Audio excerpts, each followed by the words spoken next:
Dear students, Keshav study point में आपका हार्दिक अभिनंदन। और मैं लेकर के आया हूँ यानी कि 10th क्लास के लिए जीव जनन कैसे करते हैं कि लघु उत्तरीय प्रश्न कौन से हैं। ये लघु उत्तरीय प्रश्न हैं और ये लघु उत्तरीय प्रश्न वो प्रश्न होंगे जो कि आपके लिए बोर्ड की दृष्टि से वेरी इंपॉर्टेंट होंगे। तो देखिए, सबसे पहले हम देखते हैं, पहला क्वेश्चन है यहाँ पर, यानी कि परागण तथा निषेचन में अंतर बताइए। देखिए, परागण किसे कहते हैं और निषेचन किसे कहते हैं, एक एक नंबर में भी क्वेश्चन आ जाते हैं और कभी कभी जो है ये अंतर के रूप में भी पूछ लेता है। तो हम बात करते हैं परागण या निषेचन के बारे में। तो देखिए, परागण जो है पहला यहाँ पर बिंदु है हमारा, परागकोशों में बने परागकण उसी जाति के पुष्प के वर्तिकाग्र पर पहुंचते हैं। देखिए, पुष्प के जो भाग होते हैं, जो सबसे ऊपर जो बीच में जो फूल का जो भाग होता है उसको क्या बोलते हैं, वर्तिकाग्र। जो है उठा हुआ बीच में फूल में भाग होता है। जैसे कि आपने देखा होगा गुड़हल होता है, गुड़हल के जो बीच में जो यानी कि जो भाग उठा हुआ होता है उसी को जो हम वर्तिकाग्र बोलते हैं। उसके नीचे वाला जो होता है वो वर्तिका होता है और सबसे नीचे और उससे भी नीचे वाला वो अंडा से होता है और जो बीच में होता है वो बीजांड होता है। तो ये हम बात कर रहे हैं अभी परागण की, किसकी, परागण की। इसके बाद में है निषेचन क्या होता है। तो नर व मादा युग्मकों का संयुग्मन होता है। नर और मादा युग्मकों यानी जोड़ों का क्या होता है, संयुग्मन होता है। उसके बाद में दूसरा हमारा पॉइंट है, इसमें दूसरा पॉइंट है हमारा, परागण क्रिया निषेचन से पहले होती है। जो परागण जो क्रिया होती है वो क्या होती है, निषेचन से पहले होती है और निषेचन क्रिया जो होती है परागण के बाद होती है। ठीक। तीसरा अंतर यह है कि यह क्रिया परागकण व वर्तिकाग्र के बीच होती है। यह क्रिया जो किसके, परागकण और वर्तिकाग्र के बीच होती है और यह क्रिया बीजांड के अंदर होती है। यह क्रिया कहाँ होती है, जो निषेचन की जो क्रिया होती है हमेशा कहाँ होती है, ये बीजांड के अंदर होती है। ठीक। ये था हमारा पहला क्वेश्चन, यानी परागण तथा निषेचन में अंतर। इसको आप अच्छी तरीके से याद कर लें। ठीक है। अब देखिए अगला क्वेश्चन इसी में देखते हैं हम। अब ये क्वेश्चन नंबर हमारा 2 है और देखिए क्वेश्चन नंबर 2 एनसीईआरटी का क्वेश्चन है और ये वेरी इंपॉर्टेंट क्वेश्चन है। देखिए, यौवनारंभ के समय बालिकाओं में कौन कौन से परिवर्तन दिखाई देते हैं। यानी यौवनारंभ, यौवनारंभ का मतलब होता है जब जो है बच्चे जो है 13 साल 12 साल के बाद में जब किशोर अवस्था स्टार्ट होती है उसके बाद की बात है। तो देखिए क्या होता है, यौवनारंभ के समय बालिकाओं में निम्न परिवर्तन दिखाई देते हैं। सबसे पहले हम यहाँ बात जो कर रहे हैं वो बालिकाओं की बात कर रहे हैं। जो बालिकाओं में जो परिवर्तन होते हैं, जिस प्रकार से यौवन अवस्था प्रारंभ होती है, तो देखिए क्या क्या लक्षण होती हैं। सबसे पहला जो लक्षण होता है वो होता है बगल व जननांग क्षेत्रों में बालों का उगना। ठीक है, सबसे पहला ये लक्षण होता है जो बालिका मतलब 12 साल से प्लस हो जाती हैं उनके बगल व जननांग क्षेत्र में बालों का उगना स्टार्ट हो जाता है। त्वचा का तैलीय होना तथा कुछ में मुहासों का बनना। इसके बाद है देखिए बालिकाओं की द्वितीयक लैंगिक लक्षण। जो बालिकाओं में द्वितीयक लैंगिक लक्षण होते हैं, देखिए क्या होते हैं, ये पहले वाले लक्षण थे। अब देखिए द्वितीयक जो लैंगिक लक्षण होते हैं वो सबसे पहला जो लक्षण होता है वो स्तनों की वृद्धि व विकास होता है। ठीक। उसके बाद में जो दूसरा ऑप्शन होता है वो स्तनाग्र व निप्पल क्षेत्र का गहरा होना। ठीक। और इसके बाद में होता है ऋतुस्राव या फिर मासिक धर्म जिसको बोलते हैं, यानी कि शॉर्ट में इसको एमसी बोलते हैं, का प्रारंभ होना हो जाता है। इसके बाद में चौथा पॉइंट है हमारा, यहाँ श्रोणि क्षेत्र व नितंबों का चौड़ा होना। जो श्रोणि क्षेत्र होते हैं या नितंब होते हैं उनका चौड़ा होना या शरीर के विभिन्न भागों में वसा का जमा होना, ये जो है यौवनारंभ के समय जो बालिकाओं में महत्वपूर्ण परिवर्तन देखने को मिलते हैं। ठीक। अब देखिए क्वेश्चन नंबर 3 है कि माँ के शरीर में भ्रूण पोषण कैसे प्राप्त करता है। देखिए, किसी माँ के जब उदर में जो बच्चा होता है एक भ्रूण की अवस्था में होता है और वो भ्रूण जो है किस प्रकार से पोषण प्राप्त करता है, इस क्वेश्चन के माध्यम से हम समझेंगे। देखिए, मनुष्य सहित सभी जरायुजु स्तनधारी जंतुओं में भ्रूण व फीड्स माँ के रक्त में अपरा के माध्यम से पोषण प्राप्त होता है। किसके माध्यम से, यानी जो अपरा होता है इसको प्लेसेंटा बोलते हैं। अपरा के माध्यम से जो है पोषण प्राप्त होता है। अपरा एक विशिष्ट प्रकार का ऊतक है। अपरा जो है क्या है, एक विशिष्ट प्रकार का ऊतक है जिसका निर्माण मां के ऊतकों तथा भ्रूण के ऊतकों दोनों द्वारा होता है। गर्भाशय भित्ति जिसमें प्रचुर मात्रा में रक्त भरे स्थान होते हैं मां का ऊतक होता है, जबकि भ्रूण के रसांकुर भ्रूणीय ऊतक के रूप में भाग लेकर अपरा बनाते हैं। क्या बनाते हैं, अपरा बनाते हैं। अंगुली जैसे प्रवर्ध रसांकुर पदार्थों के विनिमय हेतु सतही क्षेत्र कई गुना बढ़ा देते हैं। ये था कि मां के शरीर में भ्रूण कैसे प्राप्त होता है। तो सीधी सीधी बात है, जो अपरा एक विशिष्ट प्रकार का जो ऊतक होता है उसके माध्यम से जो है पोषण प्राप्त होता है। ठीक है, यानी कि कह भी सकते हैं कि मनुष्य सहित सभी जरायु स्तनधारी जंतुओं में जो भ्रूण व फीड्स मां के रक्त से अपरा के माध्यम से जो पोषण प्राप्त करते हैं। ठीक, अब देखिए क्वेश्चन नंबर 4 है, जीवों के जनन की विखंडन तथा खंडन विधि को उदाहरण सहित बताइए। और देखिए 2019 में, 20 में, 23 में और ये 24 में, तो ये कई बार क्वेश्चन आया है, तो इस बार भी इसकी उम्मीद है। तो देखिए सबसे पहले हम बात करते हैं विखंडन क्या होता है।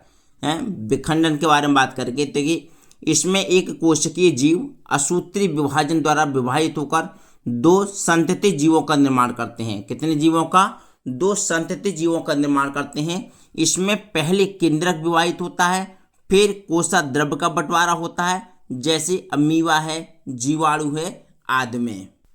अब बात करते हैं खंडन की। खंडन क्या है, सरल तंतु रूपी जीवों जैसे शैवाल हैं, कवक हैं कि परिपक्व तंतु अनेक भागों में टूट जाते हैं। प्रत्येक टुकड़ा संतति तंतु का निर्माण करता है, जैसे स्पाइरोगाइरा है। जैसे क्या होता है, स्पाइरोगाइरा में। ठीक है, अब देखिए एक क्वेश्चन है इसके बाद में, ये क्वेश्चन वेरी इंपॉर्टेंट है। यहाँ पर क्वेश्चन नंबर जो 5 है, यानी पुष्प की अनुदैर्ध्य काट का नामांकित चित्र बनाइए। तो यहाँ नामांकित चित्र के बारे में बात करते हैं इनके। देखिए ये चित्र है, आप जो देख रहे हैं पुष्प की अनुदैर्ध्य काट है। ये क्या है, पुष्प की अनुदैर्ध्य काट है। और इसमें बात करेंगे, देखिए ये जो सबसे ऊपर उठा हुआ भाग देख रहे हैं आप, ये कहलाता है वर्तिकाग्र। ये सबसे ऊपर जो उठा हुआ भाग है ये क्या कहलाएगा, वर्तिकाग्र कहलाता है। इससे नीचे का जो बीच में जो देख रहे हैं आप, ये वर्तिका होती है।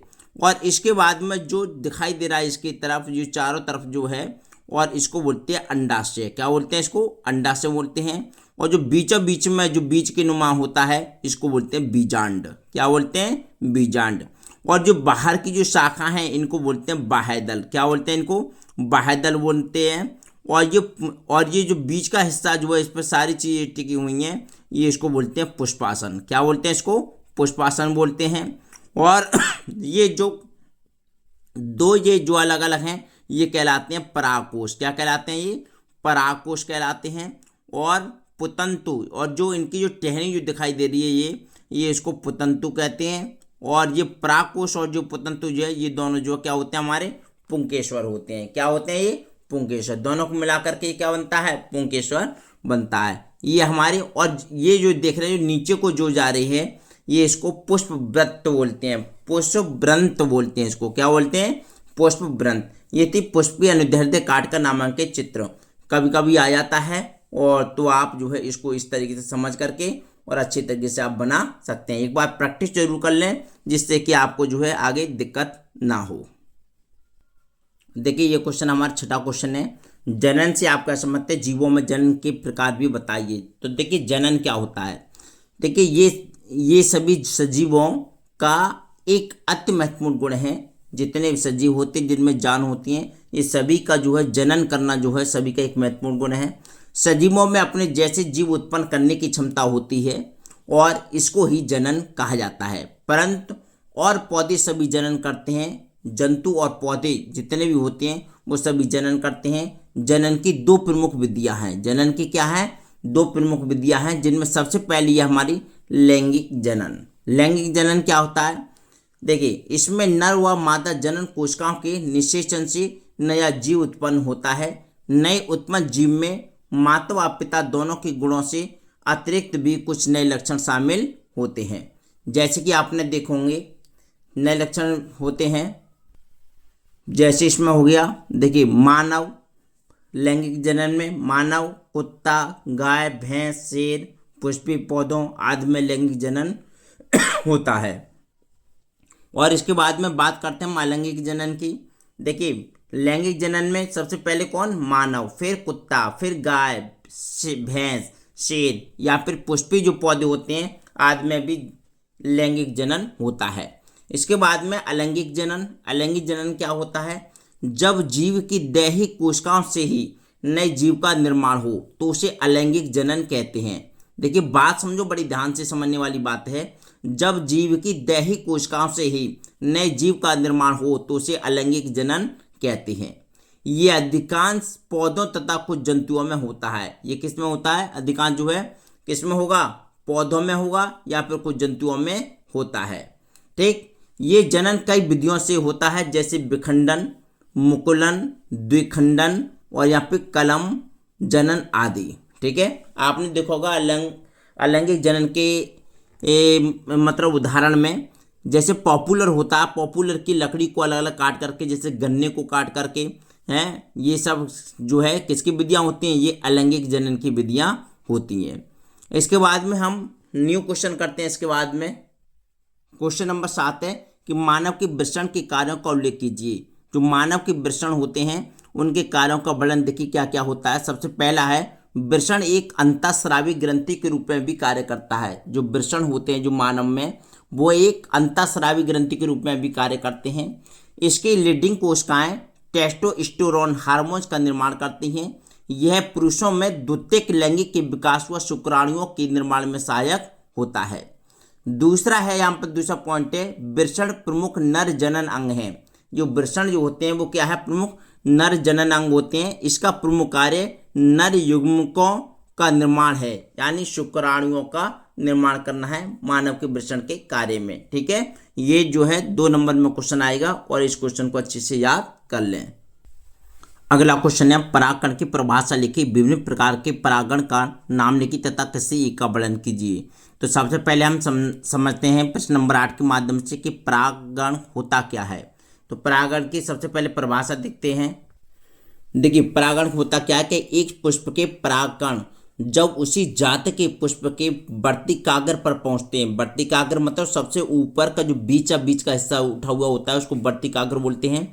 तो एक पुष्प के परागकण जब उसी जाति के पुष्प के वर्तिकाग्र पर पहुंचते हैं तो इस क्रिया को परागण कहते हैं। परागण 2 प्रकार से होता है, एक होता है स्वपरागण और एक होता है परपरागण। एक क्या होता है, ये पर यानी परागकण और परपरागण, ये जो है देखिए स्वपरागण जब एक पुष्प के परागण उसी पुष्प के वर्तिकाग्र पर या उसी पौधे के अन्य पुष्प के वर्तिकाग्र पर पहुंचते हैं तो उसे स्वपरागण कहते हैं। द्विलिंगी पुष्पों में स्वपरागण या परपरागण हो सकता है, जैसे कनकौआ, जैसे क्या है कनकौआ है, या गुलमेहंदी है, या फिर बनफसा है, या फिर मूंगफली है, या फिर खट्टी बूटी है आदि। इनमें जो है क्या होता है, स्वपरागण होता है। इनमें क्या होता है, स्वपरागण होता है। उसके बाद में देखिए दूसरा है हमारा यहाँ पर परपरागण। क्या है, परपरागण। तो देखिए परपरागण क्या होता है इसको देखते हैं हम। परपरागण जब किसी पुष्प से परागकण उसी प्रजाति के किसी अन्य पादप पर स्थित पुष्प के वर्तिकाग्र तक पहुंचते हैं तो इसे परपरागण कहते हैं। प्रकृति में सामान्यतः परपरागण ही पाया जाता है। प्रकृति में जो हमेशा क्या पाया जाता है, परपरागण ही पाया जाता है, क्योंकि इसके कारण जाति का विकास होता है। यह कीट, वायु, जल, पक्षी, जंतु आदि माध्यमों से होता है, यानी कि परपरागण। इसके बाद में है परागकण। क्या है, परागकण है। देखिए परागकण को पढ़ते हैं हम। पुष्पी पादपों के पुंकेसरों के परागकोश, यानी कि जो पुष्पी पादपों के जो पुष्प वाले यानी फूल वाले जो पौधे होते हैं कि उनके पुंकेसरों के परागकोश के अर्धसूत्री विभाजन के फलस्वरूप बने अगुणित लघु बीजाणु परागकण कहलाते हैं। परागणों में नरमियों का विकास होता है। परागकण की क्रिया में परागकणों का परागकोश से वर्तिकाग्र तक स्थानांतरण होता है। ठीक है, ये वाली बात आपके समझ में आ गई होगी। अब देखिए पहले भी हम पढ़ चुके हैं कि कायिक जनन क्या होता है, कायिक जनन का क्या महत्व है, कायिक जनन होता क्यों है, इसके लाभ तथा हानियां लिखिए। तो इनसे कुछ लाभ होते हैं और कुछ हानियां होती हैं। तो कौन कौन से लाभ होते हैं, कौन कौन से हानियां होती हैं, तो इस प्रश्न के माध्यम से देखेंगे। देखिए सबसे पहले देखते हैं हम कायिक जनन। क्या देखते हैं, इससे सबसे पहले हम देखते हैं कायिक जनन। कायिक जनन क्या होता है, पौधों के वृद्धि भागों जैसे जड़ है, तना है, पत्तियों पर उपस्थित कलिकाओं द्वारा नई पादप का निर्माण वृद्धि प्रजनन या फिर कायिक जनन कहलाता है। एक बार और देख लो इसको, पौधों के वृद्धि भागों जैसे जड़, तना, पत्तियों पर उपस्थित कलिकाओं द्वारा नई पादप का निर्माण वृद्धि प्रजनन या कायिक जनन कहलाता है। कभी कभी आपने देखा होगा किसी की जड़ है, किसी पौधे से जो उसकी कलम लगा दी या किसी तरीके से जो उसकी जड़ में से किल्ले लगने लगे, उसी से पौधे बन गए, तो ये सब क्या कहलाते हैं, ये कहलाते हैं हमारे निर्माण वृद्धि प्रजनन या फिर कहलाते हैं हमारे कायिक जनन। यह अलैंगिक जनन का ही एक रूप है। जैसे आलू, गुलाब, शकरकंद, ब्रायोफिल्म आदि में से ये जनन होता है। जैसे आलू है, आलू का कोई पौधा थोड़ी लगाते हैं हम, आलू का क्या है, आलू को काट करके उसी के बीज को लगा देते हैं। गुलाब है, गुलाब की टहनी को लगा देते हैं। शकरकंद है, शकरकंद के नीचे के जो रेशे होते हैं उन्हीं को लगा देते हैं। और ब्रायोफिल्मम आदि में ये सब जनन होता है। इसके बाद में देखिए लाभ देखते हैं हम, इससे लाभ होने वाले कौन कौन से लाभ हैं। कायिक जनन से निम्नलिखित लाभ हैं। सबसे पहला लाभ है मात्र पौधे के वांछित गुणों को पीढ़ी दर पीढ़ी बनाए रखा जा सकता है, इनमें विभिन्नताएं नहीं आती हैं। दूसरा पॉइंट है नए पौधे कम समय में उत्पन्न हो जाते हैं। जो नए पौधे होते हैं वो कम समय में उत्पन्न हो जाते हैं। और हमारा तीसरा पॉइंट है ऊतक संवर्धन द्वारा वर्ष के किसी भी समय बड़ी संख्या में पौधे तैयार किए जा सकते हैं। यानी ऊतक संवर्धन द्वारा वर्ष के किसी भी समय बड़ी संख्या में पौधे तैयार किए जा सकते हैं। चौथा पॉइंट है ऐसे पौधे जिनमें लैंगिक जनन की क्षमता समाप्त हो गई है या जो अक्षम बीज उत्पन्न करते हैं का प्रजनन इसी विधि से होता है। अब देखिए ये तो हो गए हमारे सारे लाभ। अब हम बात करेंगे हानियों की। हानियों से क्या है, कायिक जनन से निम्नलिखित हानियां हैं। नंबर 1 है नए पौधों के मात्र पौधों के आसपास उगने से भूमि, जल, खनिज, प्रकाश आदि के लिए पौधों में जीवन संघर्ष बढ़ जाता है। पौधों में क्या बढ़ जाता है, जीवन संघर्ष बढ़ जाता है। दूसरा पॉइंट है इस प्रकार के जनन से पौधों में विभिन्नताएं विकसित नहीं होती हैं। तीसरा पॉइंट है नई जातियां विकसित नहीं होती हैं। और नंबर 4 है कायिक जनन से पौधों की प्रजनन शक्ति कम हो जाती है। जो कायिक जनन होता है उससे क्या होता है, जो पौधों की जो प्रजनन शक्ति है वो क्या हो जाती है, कम हो जाती है।